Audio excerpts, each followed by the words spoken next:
The Awakening. Commander Cassandra Mercer stood at the observation deck of the research vessel Horizon, her eyes fixed on the holographic display that showed the mysterious structure they had discovered 3 weeks ago. Floating silently in the void of deep space, the object defied conventional analysis. A massive geometric anomaly composed of interlocking dodecahedrons that seemed to shift and realign when not directly observed. "Any updates from the science team?" she asked, not turning as she heard the pneumatic hiss of the door sliding open behind her. First Officer Javier Rodriguez stepped onto the deck, dark circles under his eyes speaking to another restless night. "Dr. Wei thinks he's identified energy patterns consistent with quantum entanglement, but on a scale we've never seen before. He's calling it. Well, I'm not sure I understand the terminology." Cassandra nodded, finally turning to face her XO.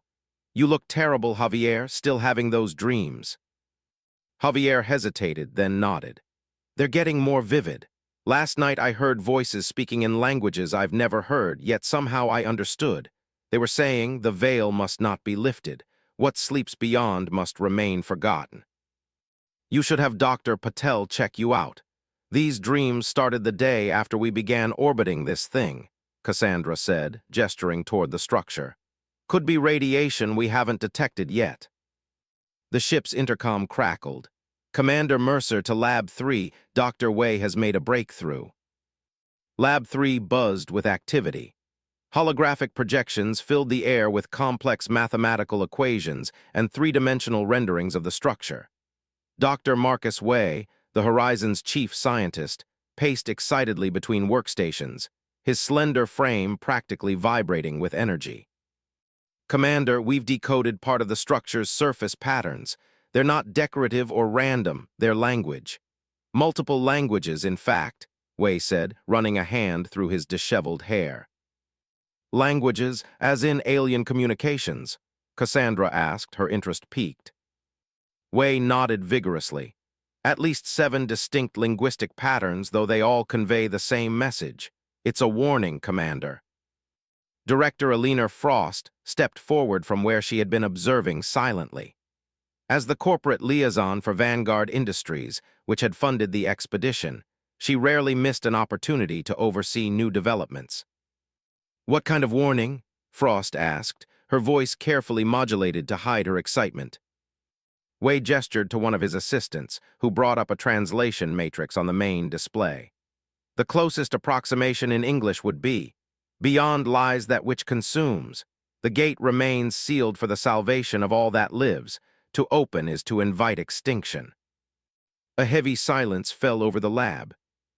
"So this isn't just a structure," Cassandra said slowly. "It's a door, a sealed door." "With a very big keep out sign," Javier added, his face pale. "Just like in my dreams." Frost's eyes narrowed. "Your dreams, Commander Rodriguez." Before Javier could explain, alarms began blaring throughout the ship. The deck trembled beneath their feet. "Status report," Cassandra barked into her communicator. The tactical officer's voice came through, tense but controlled. "Commander, the structure is emitting massive energy spikes. They're unlike anything we've recorded before."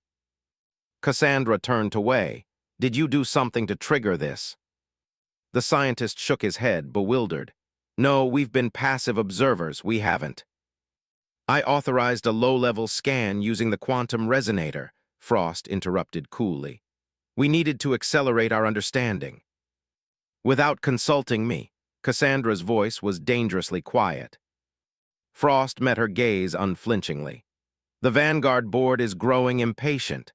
We're here to study and, if possible, exploit this discovery, not to tiptoe around superstitious warnings from extinct civilizations." The ship lurched again, more violently this time. "To the bridge," Cassandra ordered. "Now." On the bridge, chaos reigned. Officers scrambled between stations as warning indicators flashed across nearly every console.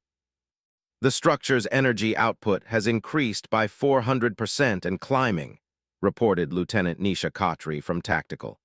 "It's beginning to rotate along multiple axes simultaneously."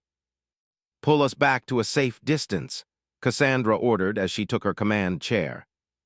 "Engines aren't responding," called out Navigation Officer Tomas Eriksson. "We're caught in some kind of spatial distortion." The main view screen showed the structure spinning faster, its geometric patterns flowing like liquid metal. Bright lines of energy began tracing the edges of each dodecahedron, forming an intricate lattice. "It's beautiful," whispered Javier, his eyes transfixed. Cassandra glanced at him sharply. "Javier." But her first officer seemed entranced, his pupils dilated, lips moving silently as if reciting something. "Medical to the bridge," Cassandra called into her communicator before turning her attention back to the crisis at hand. "Dr. Wei, what are we looking at?" Wei was analyzing data streaming from the science station. "The structure is reconfiguring itself, Commander. I believe it's opening." "The gate," Javier suddenly spoke, his voice oddly flat. "The veil of eternity parts. The devourer stirs from its slumber." Director Frost, who had been silent until now, stepped forward. "Can we capture readings of the energy signature? This could be exactly the breakthrough Vanguard has been waiting for." "Our priority is the safety of this ship and crew," Cassandra snapped back. "Lieutenant Khatri, prepare emergency protocols. If we can't move away, we need to shield ourselves from whatever's happening." "Yes, Commander," Khatri replied, fingers flying over her console. "Diverting all available power to shields and life support." The structure on the view screen had become almost too bright to look at directly, its spinning components separating to reveal a swirling darkness at the center, a void that seemed to absorb light rather than emit it. "The gates are opening," Dr. Wei whispered, awe and terror mingling in his voice. "Commander, I'm detecting matter transitioning from— I don't know how to describe it. It's as if something is passing from another dimensional plane into ours." Javier suddenly collapsed, blood trickling from his nose. As medical personnel rushed to attend to him, he grabbed Cassandra's wrist with surprising strength. "They warned us," he rasped. "For millennia, they warned us. The gate was sealed to protect everything that lives, and we just broke the lock." The ship's lights flickered and died, plunging the bridge into darkness. Emergency systems kicked in seconds later, bathing everything in an eerie red glow. "All systems experiencing unexplained power drains," reported Chief Engineer Ravi Mehta over the comms. "Something's interfering with our energy matrix at the quantum level." On the view screen, the darkness at the center of the structure was expanding, reaching out like tendrils of black smoke. "It's coming aboard," Javier whispered, still gripping Cassandra's wrist. "Can't you feel it?" And strangely, she could. A cold pressure at the edge of her consciousness, like something vast and ancient turning its attention toward them. "Seal all sections," she ordered. "Full quarantine protocols."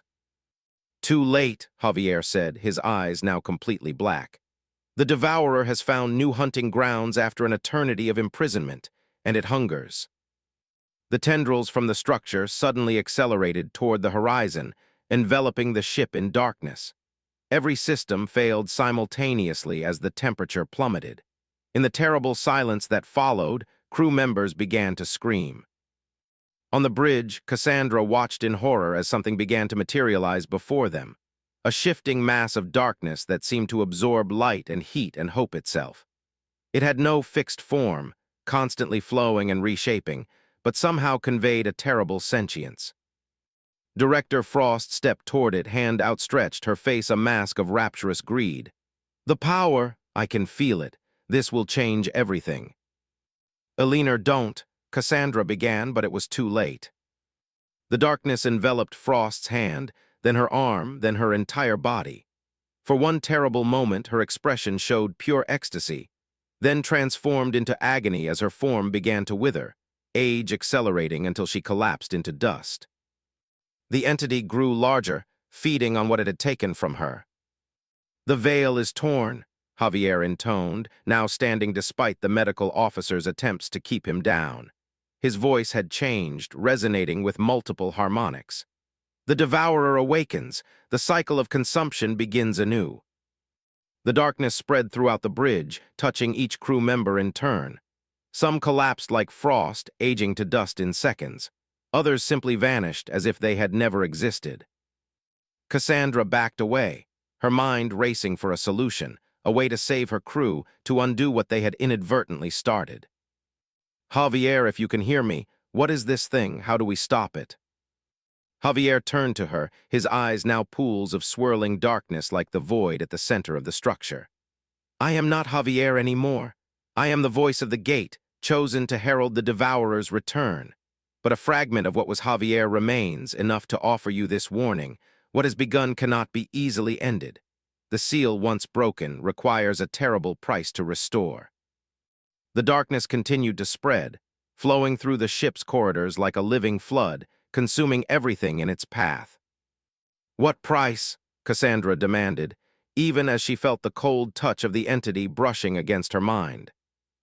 "A sacrifice," the thing that had been Javier replied. "A willing guardian to take the place of those who first closed the gate eons ago. Their civilizations burned to save all others. Their essences became the seal itself."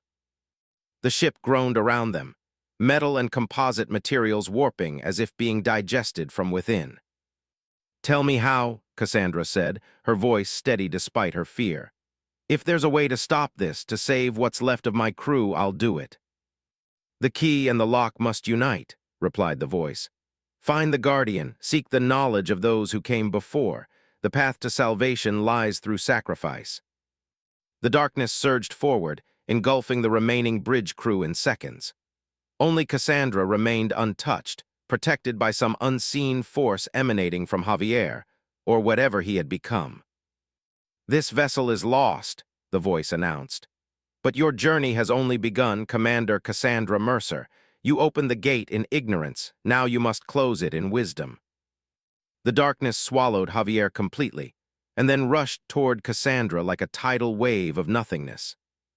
The last thing she saw before consciousness fled was the structure on the view screen, fully open now, a massive portal between dimensions through which something ancient and hungry was emerging, something that had been imprisoned for the safety of all living things.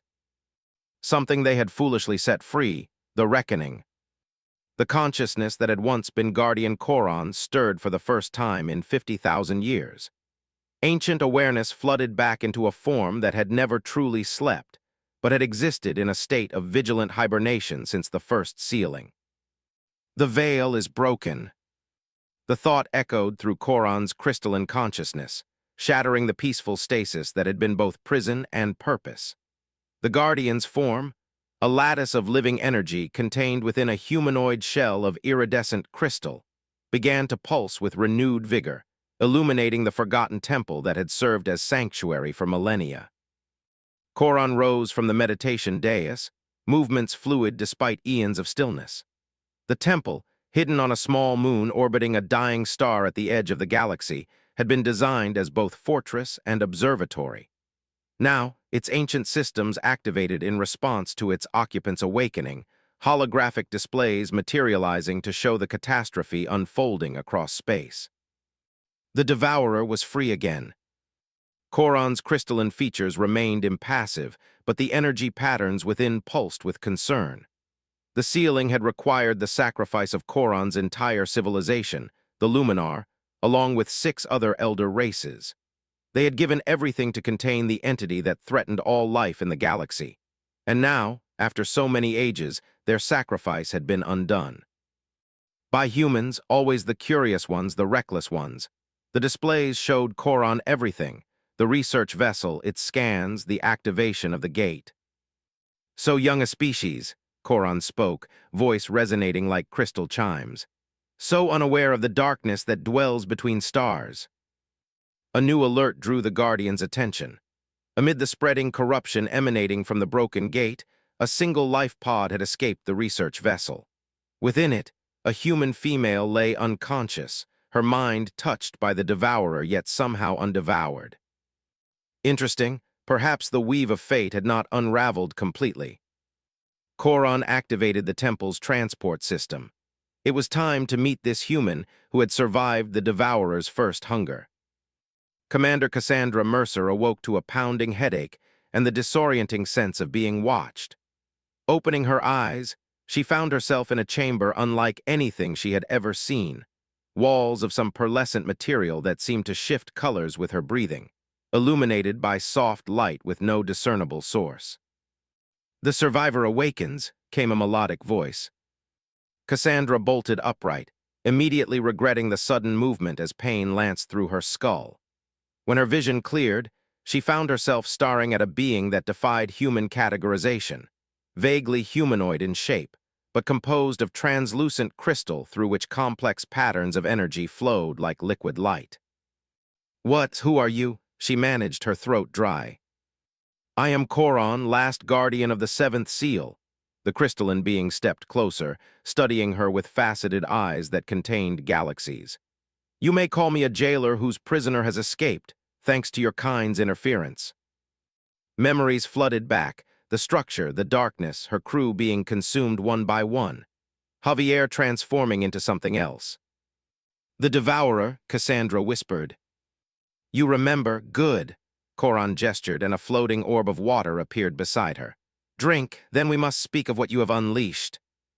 Cassandra accepted the water cautiously, her training as a commander warring with her instinct for survival. After a tentative sip confirmed it was indeed water, she drank deeply. "My crew." "Consumed," Koron stated flatly. "All except you, and perhaps fragments of the one called Javier Rodriguez, though what remains of him now serves the Devourer as its voice." Grief and guilt crashed over Cassandra. "We didn't know." "Ignorance is no defense against cosmic law," Koron interrupted. "The warnings were clear in 7 elder tongues. The gate was sealed with the essence of 7 civilizations. My people, the Luminar, gave their collective consciousness to create the binding that held the Devourer. The Arathi sacrificed their physical forms to power the seal. The Vashk, the Nur, the Tellurians, the Mithler, and the Quorum all gave irreplaceable aspects of their existence to cage a horror your kind has now unleashed." "There must be a way to stop it," Cassandra said, pushing herself to her feet despite her weakness. "To seal it again." Koron's crystalline form pulsed with something that might have been surprise. "You would seek to undo your mistake, even knowing the price."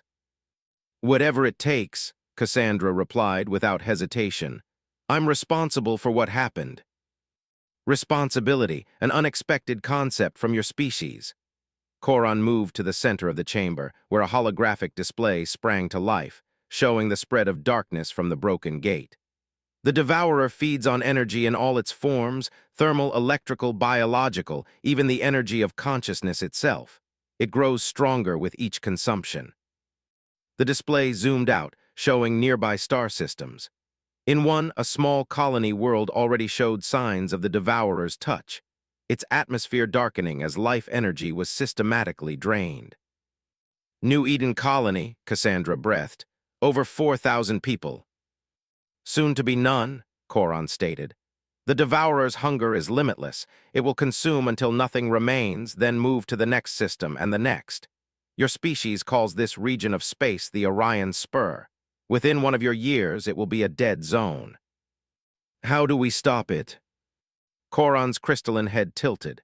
"We. There is no we in this matter, human. I am the last guardian sworn to maintain the seal, a duty at which I have failed. The responsibility for resealing the gate falls to me alone." "With respect," Cassandra replied, drawing on every ounce of command presence she possessed. "You've been maintaining that seal for what I'm guessing is a very long time. If you could reseal it alone, you would have done so already. You need help, and I need to make this right." The energy patterns within Koron's form shifted rapidly, suggesting internal conflict. "Perceptive for a young species," the Guardian finally admitted. "You are correct. The original sealing required 7 elder races working in concert. I alone cannot recreate such a binding." "Then let me help. Tell me what we need to do." Koron studied her for a long moment. "Very well, Commander Cassandra Mercer, but understand this. The path forward requires sacrifice. Not everyone survives the closing of such gates." "I understand," Cassandra said, though her heart raced with fear. "Where do we start?" "With knowledge," Koron replied, gesturing toward the chamber's exit. "And then with allies." Director Alina Frost had expected death when the darkness enveloped her. Instead, she found transformation. Her consciousness still existed, but now it floated within the vast, alien awareness of the Devourer, preserved like an insect in amber, able to observe but unable to act independently. From this unique vantage point, she watched as the entity that had consumed her used her memories, her knowledge of human systems and weaknesses. It moved through space with impossible speed, engulfing the colony on New Eden, absorbing the life energy of thousands in minutes. The part of Frost that remained human should have been horrified. Instead, she felt only fascination. The Devourer's consciousness was beyond anything humanity had encountered, vast, ancient, and possessed of a singular purpose that transcended mere hunger. It did not consume out of malice or even need, but because that was its fundamental nature. It was a force of cosmic entropy given sentience. And it was learning. With each world it touched, each mind it absorbed, the Devourer grew not just in strength but in understanding. It assimilated knowledge, technologies, capabilities. Through Frost's memories, it had gained insight into human military protocols, defensive systems, communication networks. Through Javier Rodriguez, or the fragment of him that now served as its voice, it had gained something even more valuable: the ability to navigate human psychology, to manipulate fear and hope. This is magnificent, thought the remnant of a leaner Frost, beyond anything Vanguard could have hoped to weaponize. The larger consciousness that contained her rippled with amusement at this small, limited perspective. The Devourer had no interest in power as humans understood it. Dominance was irrelevant when complete consumption was the goal. Yet it recognized the usefulness of Frost's strategic thinking, her corporate ruthlessness. As the entity expanded its awareness toward the next system, it allowed the Frost fragment greater access to its sensory capabilities. "Show me everything," the fragment urged. "Let me help you understand what you're consuming." And the Devourer, ancient and patient, did just that, unaware or perhaps unconcerned that knowledge flowed both ways. The Temple of Vigilance, as Koron called it, contained archives dating back millions of years. Cassandra followed the crystalline guardian through corridors lined with storage systems unlike anything human technology had conceived, living crystal matrices that stored information in quantum states. The original sealing was not an accident or desperate measure, Koron explained, as they entered a vast circular chamber at the temple's heart. It was the culmination of decades of preparation, research, and sacrifice, 7 races united by a common threat. The chamber walls lit up with images, beings of diverse forms and structures, some vaguely humanoid, others utterly alien. The Luminar, Koron indicated a race of crystalline beings similar to himself. The Arathi, creatures of pure energy contained within atmospheric shells. The Vashk, massive, tentacled entities that seemed to exist partially in other dimensions. Each race was shown briefly, along with glimpses of their civilizations, cities of impossible architecture, technologies that defied human understanding. "All gone?" Cassandra asked softly. "Not gone, transformed. Their essences became the 7-layered seal that contained the Devourer for 50 millennia. What exactly is this Devourer? Where did it come from?" Koron's energy patterns dimmed slightly. "Some questions have no satisfactory answers. The Devourer existed before any of our civilizations arose. The oldest records suggest it may be a remnant of the universe that existed before this one, a fragment of primordial chaos that survived the cosmic rebirth." The walls now showed the original sealing, 7 representatives of the elder races standing around a swirling vortex of darkness, channeling energies through artifacts of power, their forms gradually dissolving as the seal took shape. To recreate even a temporary seal would require similar components, Koron continued. "Knowledge of binding rituals which I possess, artifacts of power which were scattered for safety, willing sacrifices which—" The Guardian trailed off. "Which we need to find," Cassandra finished, "starting with the artifacts. Yes, the nearest is the harmonic resonator, Hidden on a world your charts name Proxima Centauri b. I can transport us there, but retrieving it will not be simple. The Voshk designed their safeguards to last eternity. Before Cassandra could respond, an alarm sounded throughout the temple. Holographic displays materialized, showing a fleet of ships approaching the moon. Human vessels, Coron observed. Military classification. Cassandra recognized the formation immediately. United Earth Defense Force, Third Fleet by the look of it. They must have detected the gate opening and responded. She turned to Coron. We need to contact them, warn them about what they're facing. The Guardian's crystalline form stiffened. The last time humans encountered something they didn't understand, they broke a seal that had stood for 50,000 years. Why should I trust more of your kind? Because you need allies, Cassandra countered. And because these people are trained to protect humanity, not exploit discoveries for profit like Vanguard Industries. They'll listen to me. After a moment's hesitation, Coron nodded. Very well, but should they prove as reckless as your previous associates, I will not hesitate to remove them from this equation. Admiral Takashi Yamamoto stood on the bridge of the UES Resolute, studying the tactical display with growing concern. Reports from the New Eden colony had ceased abruptly 12 hours ago. The last transmissions described an expanding darkness that defied analysis. Now his fleet had tracked the source of a massive energy disturbance to this unremarkable moon, only to discover it housed structures of clearly alien origin. Any response to our hails? He asked the communications officer. No, sir. Wait, incoming transmission, unusual carrier wave. It's identifying as Commander Cassandra Mercer of the Horizon. Yamamoto's eyebrows rose. The research vessel Horizon had been reported missing 3 days ago after its automated distress beacon activated. All attempts at contact had failed. On screen, he ordered. The view screen flickered, showing a woman in a disheveled Vanguard Industries uniform. Behind her stood a being that caused several bridge officers to gasp, a humanoid figure that appeared to be made of living crystal. Admiral Yamamoto, the woman began, her voice steady despite obvious fatigue. Commander Cassandra Mercer, formerly of the research vessel Horizon, I need to warn you about an imminent threat to all life in this sector. Over the next 10 minutes, Cassandra explained everything. The discovery of the gate, its accidental opening, the entity they had released, and the devastation it had already caused at New Eden. This being with me is Guardian Coron, the last survivor of the Luminar, she concluded.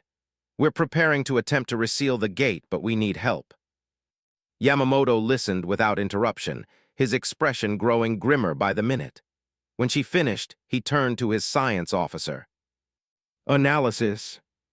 Commander Valerie Diaz looked up from her console.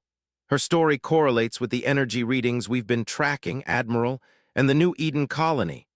The satellite imagery shows a colony completely devoid of life signs, yet structurally intact. Something extracted all biological energy without damaging infrastructure. I've transmitted coordinates of the Devourer's current position, Cassandra added. But conventional weapons won't stop it. Energy-based attacks only make it stronger. What exactly are you proposing, Commander Mercer? Yamamoto asked. We need to recover specific artifacts created by the elder races. With them, Guardian Coron believes we can recreate the seal and contain the Devourer once more. And the cost of this sealing?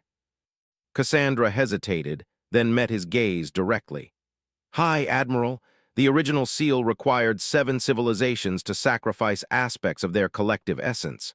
We're hoping to find an alternative, but we must be prepared for significant losses, Yamamoto finished. I understand. He turned away briefly, weighing options, responsibilities, oaths sworn. When he turned back, his decision was made. The Third Fleet is at your disposal, Commander. We'll coordinate with other UEDF assets to evacuate civilians from the Devourer's projected path, while supporting your artifact recovery mission. Thank you, Admiral. Don't thank me yet, Yamamoto replied grimly. If this entity is as powerful as you describe, we may be merely delaying the inevitable, but we'll buy you as much time as we can. Resolute out. As the communication ended, Koron turned to Cassandra. Your Admiral Yamamoto possesses wisdom I did not expect from your species. Perhaps there is hope yet. There's always hope, Cassandra replied. Now about that harmonic resonator. The fragment that had once been Javier Rodriguez existed in a strange, liminal state, neither fully consumed nor truly independent. Unlike Director Frost, who had been preserved as a strategic resource, the Devourer had recognized something different in Javier's consciousness, a connection to the gate itself, forged through his unexplained visions. This connection had transformed him into the Voice, a translator between the Devourer's alien consciousness and the physical universe it now sought to consume. The arrangement granted him awareness of the entity's activities and intentions without the ability to influence them. Until now, as the Devourer spread across the Proxima Centauri system, consuming a small mining operation on the system's outer planetoid, Javier sensed something new, a resistance within the vast consciousness that contained him. The Devourer had encountered a barrier it could not immediately overcome, a nexus of energy on the system's second planet that repelled its probing tendrils. The harmonic resonator whispered the fragment of Javier, one of the 7 keys to your imprisonment. The greater consciousness rippled with what might have been concern. It accelerated toward the planet, intent on destroying the artifact before it could be used against it. And in that moment of singular focus, Javier found an opportunity. The connection that made him the Voice worked both ways. Concentrating every fragment of his remaining will, he reached outward, sending a focused thought toward the planet. Cassandra, danger coming, the resonator, it knows. The effort nearly obliterated his remaining identity, but before the Devourer could reabsorb his fragmenting consciousness, Javier caught an answering pulse of recognition. A message had been received. The Devourer, sensing the betrayal, turned its attention inward to the Rodriguez fragment. But rather than destroying it completely, the entity paused, curiosity overriding its initial reaction. This small consciousness had managed something unexpected. It had demonstrated independence despite being consumed. Such adaptation was intriguing. The Devourer allowed the fragment to persist, though further contained. It would study this phenomenon as it continued its expansion. After all, eternity stretched before it now that the seal was broken. There was time to explore all the fascinating aspects of these new forms of life before they were gone forever. On the surface of Proxima Centauri B, Cassandra, Koron, and a UEDF Special Operations team led by Major Theo Phillips fought their way through ancient defense systems, still protecting the harmonic resonator after 50 millennia. "Autonomous Guardians at 2 o'clock, shouted Lieutenant Rainish, firing his pulse rifle at mechanical constructs that resembled metallic insects the size of wolves. "Energy weapons are ineffective," Koron called out, dispatching several Guardians with focused beams of crystalline energy from his palms. "Use physical projectiles or explosives." The team adapted quickly, switching to conventional ballistics as they pushed toward a pyramid-like structure at the center of the vast underground complex. Cassandra, armed with a tactical shotgun, blasted a Guardian that lunged at her from an alcove. "The entrance should be," Koron began, then suddenly stiffened. "We must hurry. The Devourer approaches this system." "How do you know?" Major Phillips asked, reloading his sidearm. "I received a warning," Cassandra answered, surprising herself. "From Javier, I don't know how, but I felt him reach out." Koron's crystalline features betrayed no emotion, but his voice softened. The Voice retained some independence, it seems, a rare occurrence. The Devourer usually consumes consciousness completely. They reached the pyramid's entrance, a doorway covered in symbols similar to those on the gate. Koron placed his crystalline hands on specific points, channeling energy into the ancient mechanism. With a grinding sound, the door began to open. "Admiral Yamamoto to ground team," came the calm transmission. "The darkness has entered the system and is accelerating toward your position. Estimated arrival, 15 minutes. "Understood, Admiral," Cassandra replied. Maintain distance and do not engage. Repeat, do not engage. Inside the pyramid, they found a chamber that defied typical three-dimensional space, corridors that seemed to loop back on themselves, staircases that led both up and down simultaneously. At the center floated the harmonic resonator, a device that resembled a complex crystalline orb with numerous interlocking rings spinning around it. Beautiful, breathed Lieutenant Rainish. And deadly if mishandled, Coron warned. The resonator controls vibrational frequencies across multiple dimensions. It can shatter planets if improperly used. As Coron carefully deactivated the final safeguards around the artifact, Cassandra felt a chill run down her spine. Turning, she saw darkness seeping into the chamber through invisible cracks in reality itself. "It's here," she whispered. The darkness coalesced into a vaguely humanoid shape, the same entity she had seen consume her crew aboard the Horizon, but now vastly larger and more defined.